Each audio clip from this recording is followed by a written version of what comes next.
오늘 우리가 읽은 이 고린도 전서 15장 말씀은 이 사도 바울이 예수님의 부활을 이제 증거하면서, 특별히 오늘 본문은 부활하신 예수님을 만나서 자기가 변화된 것을 이렇게 전해주는 말씀입니다.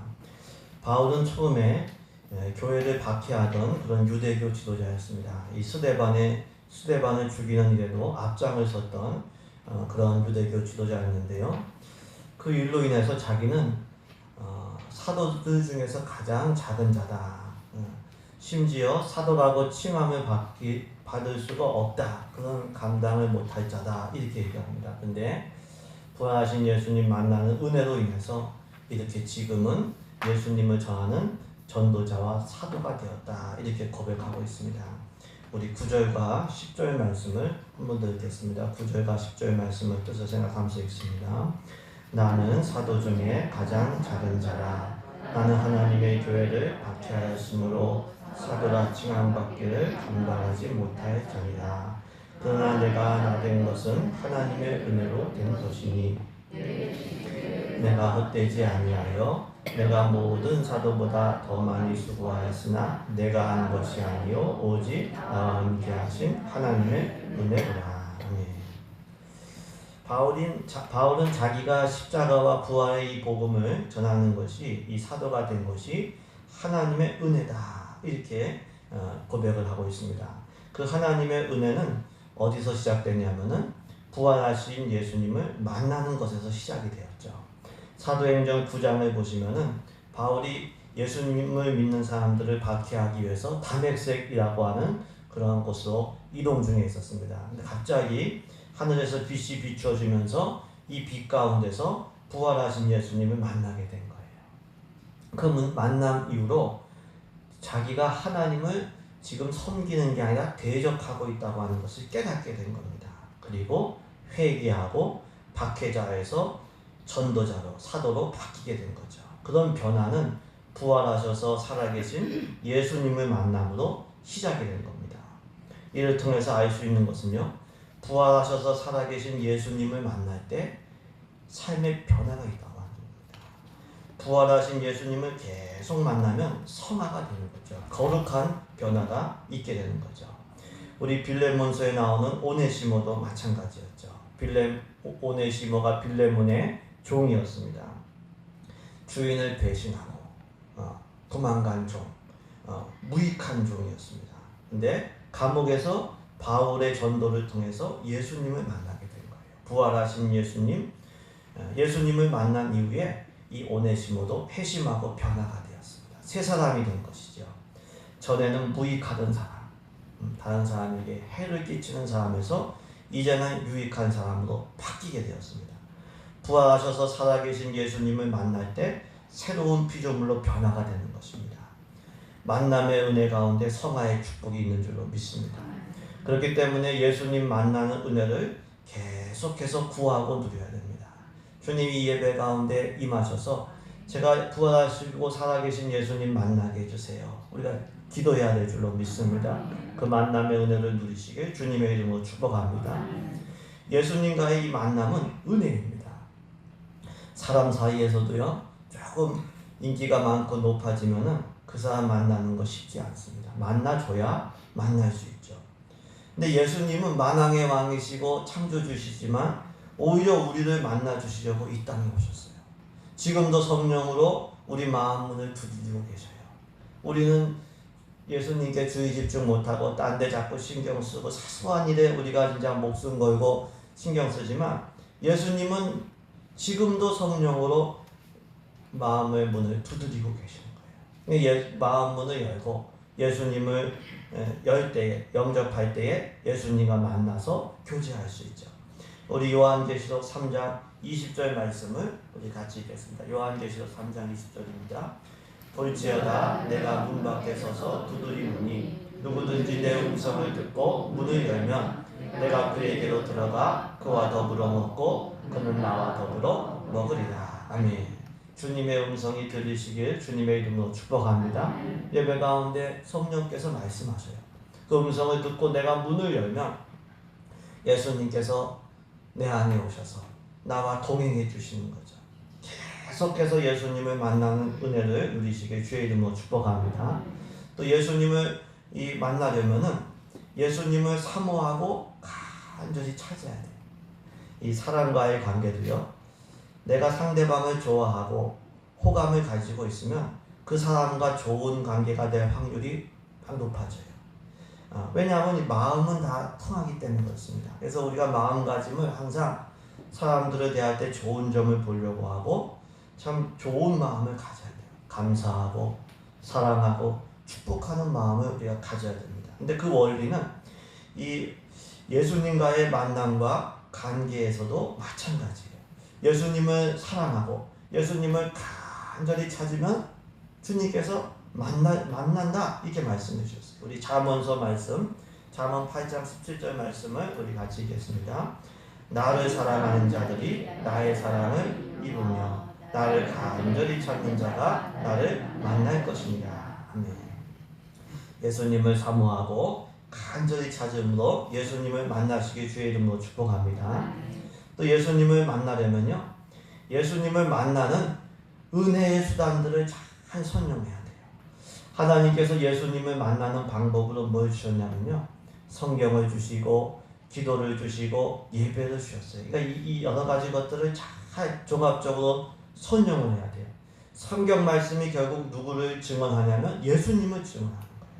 성경 말씀을 읽다 보면은 예수님을 만나고 구원을 받게 됩니다. 우리가 기도하면서 성경을 가까이 하고 사모하면서 예배를 드리면 예수님을 만나고 구원을 누리게 됩니다. 누가복음 마지막 장을 보시면은 엠마오로 내려가는 슬픈 빛을 띠고 엠마오로 내려가는 두 제자가 있었습니다. 부활하신 예수님께서 그들을 곁에 오셨지만 예수님인 줄은 몰랐어요. 예수님은 몰랐습니다. 근데 예수님께서 그들에게 구약 성경을 자세히 설명해 주셨어요. 성경을 설명해 주셨어요. 음식 잡수실 때 떡을 떼사 감사기도 하시고 축사하시고 그들에게 떼어 주셨어요. 그러니까 눈이 밝아져서 예수님인 줄을 알아보게 됐어요. 성경 말씀을 자세히 들을 때, 설명하는 걸 들을 때 거룩한 성찬식에 참여하고 감사의 기도를 드리고 감사의 예배를 드릴 때 이게 예수님 만나는 은혜의 수단들인 거죠. 우리 은혜의 수단들을 잘 우리가 선용해서 예수님 만나시고 성화되는 은혜가 있기를, 이 은혜가 우리 모두에게 자녀손들에게 있기를 주님의 이름으로 축복합니다. 그래서 우리가 자녀손들을 위해 기도할 때도 주님 예수님 만나는 은혜를 주세요. 이걸 꼭 기도를 해야 됩니다. 바울은 부활하신 예수님을 만나는 이 은혜를 입으면서 박해자였다가, 그렇게 잔인한 박해자였다가 전도자로 사도로 바뀌게 되었습니다. 바울은 그 은혜가 헛되지 아니하여 자신은 다른 사도들보다 더 많이 수고했다고 했습니다. 우리 10절 말씀을 우리 같이 읽도록 하겠습니다. 10절 말씀 같이 읽습니다. 그러나 내가 나 된 것은 하나님의 은혜로 된 것이니 내게 주신 그의 은혜가 헛되지 아니하여 내가 모든 사도보다 더 많이 수고하였으나 내가 그것이 아니여 오직 나와 함께 하신 하나님의 은혜로라. 아멘. 바울은 하나님의 은혜가 헛되지 아니하여 다른 모든 사도보다 더 많이 수고했다고 했어요. 이 바울의 선교 여행을 보면은 그가 예수님을 전하기 위해서 얼마나 많은 지역을 돌아다니며 수고했는지 알 수 있어요. 이게 당신은 교통편이 어려운데도 그렇게 많은 지역을 수고하면서 다녔습니다. 다른 사도들보다 훨씬 많은 넓은 지역을 다니면서 십자가와 부활의 복음을 전했습니다. 바울은 받은 은혜가 헛되지 않게 하기 위해서 더 많이 수고했다고 했습니다. 이를 통해서 알 수 있는 것은 무엇입니까? 하나님의 은혜가 참 귀한데 이 은혜도 헛되이 받을 수가 있다고 하는 거예요. 더 많이 수고할 때 하나님의 은혜가 헛되지 않게 된다는 겁니다. 성경을 보시면 바울만 예수님을 만난 게 아니에요. 가룟 유다도 예수님을 만났어요. 예수님께서 공생애를 시작하실 때 가룟 유다를 예수님의 12제자 중에 한 명으로 부르셨어요. 3년 동안 예수님에게서 직접 제자 훈련을 받았고 예수님이 행하시는 그 많은 표적들을 옆에서 봤습니다. 근데 예수님을 나중에 부인하고 팔았어요. 예수님의 부르심을 받고 사도로 이게 부르심을 받고 예수님 만나는 은혜는 누렸지만 그 은혜는 열매 맺지를 못했어요. 그 은혜는 헛되게 받은 거예요. 사울왕도 마찬가지였습니다. 사울왕은 이스라엘의 초대왕으로 선택을 받았어요. 그 많은 사람 중에서 선택을 받은 거예요. 근데 왕이 되고 전쟁에서 승리를 거둔 이후부터 교만해지기 시작했어요. 왕이 되기 전에 마음을 잃어버렸습니다. 나중에는 완악하고 불순종하다가 하나님의 버림을 받고 비참한 최후를 맞이하는 것을 우리가 읽어볼 수가 있습니다. 받은 은혜가 헛되게 된 거예요. 선택받은 그 은혜가 헛되게 된 거예요. 그렇기 때문에 우리는 받은 은혜를 헛되이 하거나 악용하지 말아요. 네, 이거는 정말 안타까운 일이에요. 우리 갈라디아서 6장 말씀을 우리 같이 읽도록 하겠습니다. 스스로 속이지 말라. 하나님은 업신여김을 받지 아니하시나니 사람이 무엇으로 심든지 그대로 거두리라. 예수님의 십자가로 은혜를 받았다고 하면서 은혜를 악용하는 경우가 있어요. 나는 십자가 은혜 너 그거 용서받았는데 죄 져도 돼. 죄 짓고 회개하지 않아요. 그러면 그거는 십자가 은혜 받은 게 아니에요. 그게 헛되게 받는 겁니다. 적용이 되지가 않아요. 진정으로 회개했느냐 안 했느냐는 삶의 변화를 보면 알 수가 있습니다. 삶의 변화가 없다면 그건 진정한 회개가 없다는 거예요. 예수님을 믿는 사람은 날로 새로워져야 돼요. 네. 이전보다 더 거룩해지고 더 한 주 지나면 더 거룩해지고 내 영혼이 더 거룩해지고 삶이 거룩해져야 돼요. 근데 삶의 변화가 멈췄다. 이거는 회개를 입으로만 하든지 회개가 멈춘 거예요. 그건 분명히 문제가 있습니다. 근데 회개가 없으면은 천국 갈 수가 없어요. 우리는 말씀을 붙들고 날마다 회개해야 될 줄로 믿습니다. 그것이 은혜를 악용하지 않고 은혜에 응답하며 사는 겁니다. 또 은혜를 헛되이 받지 말아야 된다고 말씀하고 있는 거죠. 헛되지 아니하여 이렇게 말씀해요. 밑 빠진 독에 물 붓기란 말이 있죠. 밑 빠진 독에 물을 부으면 아무리 물을 부어도 차지지 않습니다. 하나님의 은혜를 많이 받아도 그 은혜를 잘 간수하지 못하고 다 빼앗겨 버려요. 다 흘려버려요. 그럼 은혜 받은 게 헛되게 됩니다. 받은 은혜를 잘 간직하고 그 은혜의 열매를 맺는 우리 되기를 소망합니다. 그 은혜를 버리면 안 돼요. 받은 말씀을 잘 간직하고 말씀의 열매 맺기를 소망합니다. 받은 은혜를 헛되이 하지 않기 위해서는 어떻게 해야 될까요? 바울은 더 많이 수고했다고 했습니다. 실제로 이 바울은 아까 말씀드렸듯이 다른 사도들보다 더 넓은 지역에 다니면서 십자가와 부활의 복음을 전했어요. 더 많이 수고할 때 받은 은혜가 헛되지 않고 은혜의 열매들이 맺혀지게 됩니다. 하나님은 사람을 자유의지를 가진 그러한 존재로 만드셨어요. 이건 하나님의 엄청난 사랑이고 특권이에요. 동물들은 본능에 따라 살지만 사람에게는 자유의지가 있습니다. 자유의지가 있습니다. 그래서 스스로 결단하고 스스로 행동할 수 있고 그리고 그거에 대해서 책임져야 돼요. 이 수많은 역사 속에서 사람들이 왜 사람들이 이러는지 알아요? 난 자유인이다. 내 자유를 침범하지 말라. 사람은 자유로운 존재로 만들었어요. 이 사람에게 심판이 있는 이유도 거기에 있어요. 사람에게는 자유의지를 주셨기 때문에 그 자유의지를 가지고 선택하고 산 거에 대해서 자기가 책임져야 됩니다. 동물을 심판한다는 말씀이 없어요. 사람은 예수님의 최종 심판에 서게 됩니다. 하나님의 은혜에 대해서도 마찬가지입니다. 하나님께서 우리를 은혜로 부르셨어요. 누가 우리를 불러주는 거 정말 귀하죠. 근데 하나님이 불러주세요. 근데 그 부르심의 은혜에 자원함으로 응답해야 되는데 부르심의 은혜에 응답하지 않아요. 말씀을 들어도 응답하지 않아요. 그러면 헛되이 은혜를 받는 거고 헛되이 말씀을 받는 거예요. 예수님께서 제자로 부르시면서 나를 따라와라. 그러면 따라가야 되는데 안 따라가요. 그러면 구원을 받을 수가 없어요. 쓰임 받을 수가 없습니다. 바울처럼 주님의 부르심과 뜻에 대해서 더 많이 수고하고 순종하는 우리 되기를 소망합니다. 그럴 때 은혜가 헛되지 않는 거예요. 열매 맺게 되는 거죠. 언제 결단하고 언제 순종해야 될까요? 우리 지금 결단하고 지금 순종하는 우리 되기를 소망합니다. 우리 고린도후서 6장 1절과 2절 말씀을 우리 같이 읽기 원합니다. 우리가 하나님과 함께 일하는 자로서 널 권하노니 하나님의 은혜를 헛되이 받지 말라. 이르시되 내가 은혜 베풀 때 너에게 듣고 구원의 날에 너를 도왔다 하셨으니 보라 지금은 은혜 받을 만한 때요 보라 지금은 구원의 날이다. 아멘. 지금 은혜 받고 지금 돌이켜야 될 줄로 믿습니다. 지금 응답하고 지금부터 순종해야 돼요. 이게 경향성이라고 하는 게 있어요. 한번 불순종하면 계속 불순종하는 거예요. 죄된 것을 한번 보면 거기에 또 영향을 끼쳐서 연쇄 반응을 일으켜요.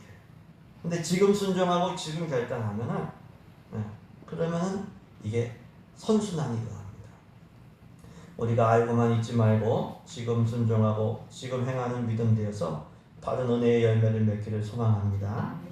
바울은 이처럼 하나님의 은혜를 헛되이 받지 않기 위해서 받은 하나님의 은혜를 헛되이 하지 않기 위해서 더 많이 수고했어요.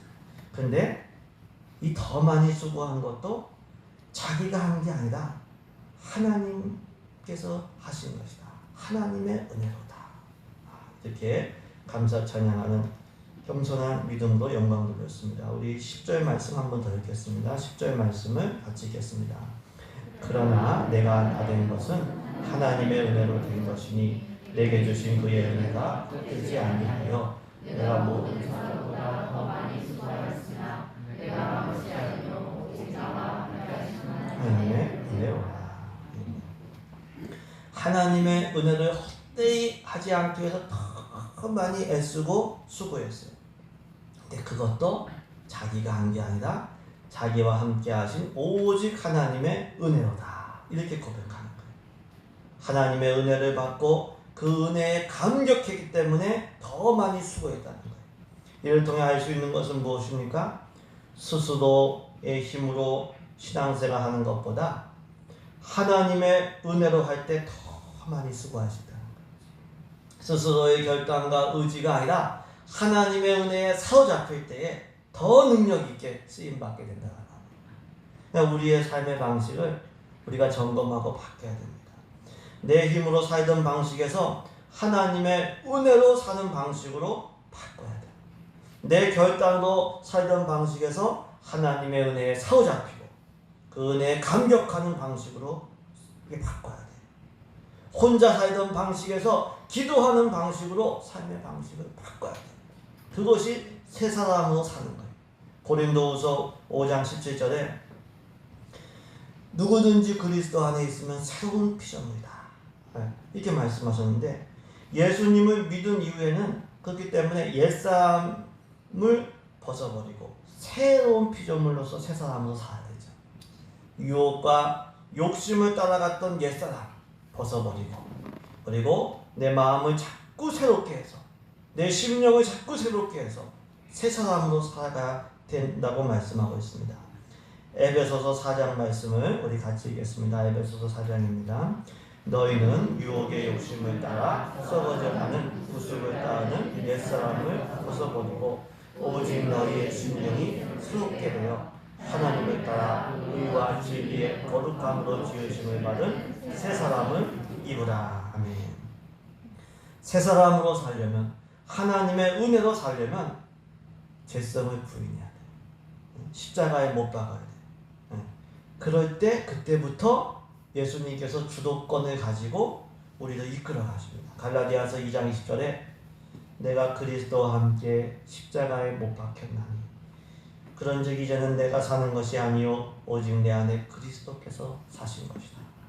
내가 예수님과 함께 십자가에 못 박힌 것을 우리가 확인하면서 죄성을 십자가에 못 박을 때 그때부터 예수님께서 내 안에 주도권을 가지고 사시게 됩니다. 먼저 확인할 것은 내가 그리스도와 함께 십자가에 못 박힌 것을 확인하고 적용해야 됩니다. 또 하나님의 은혜로 살려면은 우리가 자기 죄성을 부인한 다음에는 성령의 충만과 지배를 받아야 돼요. 그렇게 성령이 주도하시는, 그게 예수님 주도하시는 삶입니다. 성령의 충만과 지배를 받으시길 주의 이름으로 축복합니다. 그렇게 하려면 성령을 따라 행하라 그랬어요. 성령을 따라 행하라 육체의 욕심을 이루지 않는다고 했어요. 죄성을 십자가에 못 박고 성령의 은혜를 사모하고 그 성령의 은혜를 따라 행해야 돼요. 그것이 하나님의 은혜로 사는 겁니다. 삶의 방식이 바뀌는 거예요. 또 하나님의 은혜로 사는 방식은 하나님에 대한 은혜에 대한 이 감사와 감격으로 사는 거예요. 감사와 감격. 하나님의 은혜를 지식적으로 하는 것과 그 은혜에 대한 감사와 감격이 살아있는 것과 그것으로 사는 것은 전혀 다릅니다. 하나님의 은혜에 대한 감사와 감격이 마르지 않을 때에 이 사람은 사는 게 감사한 거고 수고하는 것도 감사하는 거예요.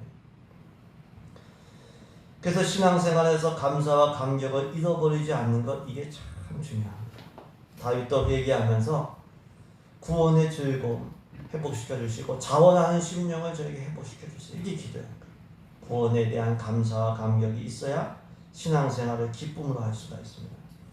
어떻게 하면 구원의 은혜에 대한 이 감사와 감격을 잃지 않을 수가 있을까요? 자기가 용서받은 그 은혜를 늘 기념해야 돼요. 아무리 은혜와 구원을 받았어도 잊어버리면은 이거는 감사가 없고 감격이 없어요. 흔히 이제 개구리 올챙이적 생각을 못한다 이렇게 얘기하죠. 과거를 자꾸 잊어버리는 거예요. 과거를. 근데 바울은 그렇지가 않았어요. 과거에 내가 잔인하게 성도들과 교회를 박해하던 거, 그 죄를 하나님께서 용서해 주시고 불러주시고 사용하신 것을 기억했어요. 오늘 본문에서도 고백했고 디모데전서 1장에서도 고백했고 늘 바울의 고백이었어요. 나는 비방자고 나는 폭행자고 나는 박해자고 나는 죄인 중에 우두머리다. 근데 주님께서 긍휼히 여겨주셨다. 이것이 바울의 고백이었어요. 이 받은 은혜를 기념하면서 잊지 않고 살 때 감사와 감격이 있는 거예요. 나는 사도 중에 가장 작은 자다. 나는 목사 중에 가장 작은 목사야. 나는 성도 중에 가장 작은 성도야. 이게 고백이 돼야 돼. 나는 속으로는 그러면서 나는 제일 큰 목사야. 나는 제일 큰 성도야. 이러면 감사와 감격이 있을 수가 없습니다. 바울의 겸손함이 우리 가운데 있기를 소망합니다. 받은 은혜를 늘 기념하면서 감사와 감격 속에 사는 우리 되시길 주님의 이름으로 축복합니다. 바울이 이처럼 더 많이 수고한 것도 하나님의 은혜다. 내가 하나님의 은혜 때문에 이렇게 하나님의 은혜에 사로잡혀서 이렇게 수고했다. 더 많이 수고했다. 이렇게 찬양했습니다. 그러면서 자신뿐만 아니라 다른 사도들도 다 하나님의 은혜 안에서 수고하고 전도하고 있다고 했어요.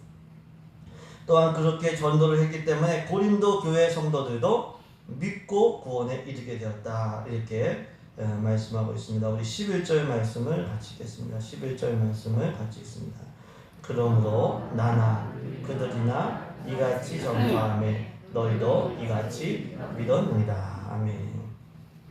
하나님의 은혜가 없었다면 바울은 박해자에서 전도자로 될 수가 없었죠. 다른 사도들도 마찬가지입니다. 예수님께서 용서하시고 또 불러주시고 사랑하시고 힘주시고 그래서 예수님을 증거하는 사도가 될 수가 있었습니다. 그렇게 바울이나 다른 사도들이 예수님을 은혜 가운데서 전했기 때문에 고린도 교회 성도들도 우리도 믿고 구원에 이르게 된 거예요. 전도하는 거, 복음 듣고 믿는 거 다 하나님의 은혜 안에서 이루어지는 것이죠. 그렇기 때문에 전도하는 것이나 이 믿는 것이 하나님의 은혜 아래 있다. 이거를 꼭 기억해야 돼요. 구원 자체가 구원이 시작되고 진행되고 이루어지는 것이 다 하나님의 은혜 가운데 있습니다. 그렇기 때문에 우리는 하나님의 은혜를 늘 구해야 돼요. 구해야 됩니다. 전도도요. 우리 힘으로는 이 전도할 수가 없어요. 이 영적 싸움이기 때문에 하나님 성령 충만 권능 주세요. 그래 늘 기도하면서 전도해야 우리가 또 이 말씀에 순종할 수 있습니다. 우리 사도행전 1장 8절 말씀을 크게 선포합니다. 오직 성령이 너희에게 임하시며 너희가 권능을 받고 예루살렘과 온 유대와 사마리아와 땅 끝까지 이르러 내 증인이 되리라 하시니라. 아멘. 성령이 임하셔야, 권능이 임해야 예수님 증인이 될 수가 있는 거예요. 내 힘으로 할 수가 없어요. 또 믿는 것도요, 우리 힘만으로 믿을 수가 없어요. 물론 마가복음 16장을 보시면 예수님께서 이 부활의 증인들이 증언을 했는데 믿지 않은 것을 꾸짖으셨어요. 그들의 믿음 없음과 마음의 완악한 것을 꾸짖으셨다고 했어요. 그렇기 때문에 우리가 결단하고 믿어야 돼요. 순종해야 돼요. 하지만 동시에 우리 힘만으로는 믿을 수 없음을 기억하고 하나님 좀 믿음 없는 것 도와주세요. 하나님 좀 믿을 수 있도록 도와주세요. 우리가 기도해야 될 줄로 믿습니다. 전도하는 거, 믿는 거 다 하나님의 은혜 안에서 가능해집니다. 구원은 하나님의 은혜로 가능해집니다. 출애굽기를 보시면은 10가지 재앙이 나오죠. 10번째 재앙이 뭐냐면 장자와 초태생이 죽는 재앙이었어요. 하나님 말씀에 순종해서 양의 피를 문 상인방과 좌우설주에 바르면은 그 집은 재앙이 넘어가게 되었습니다. 애굽 사람일지라도 유월절 양의 피를 바른 그 집에 들어가면은 구원을 받았어요. 반대로 이스라엘 사람이라고 해도 유월절 양의 피를 바른 집을 떠나면 재앙을 받았어요.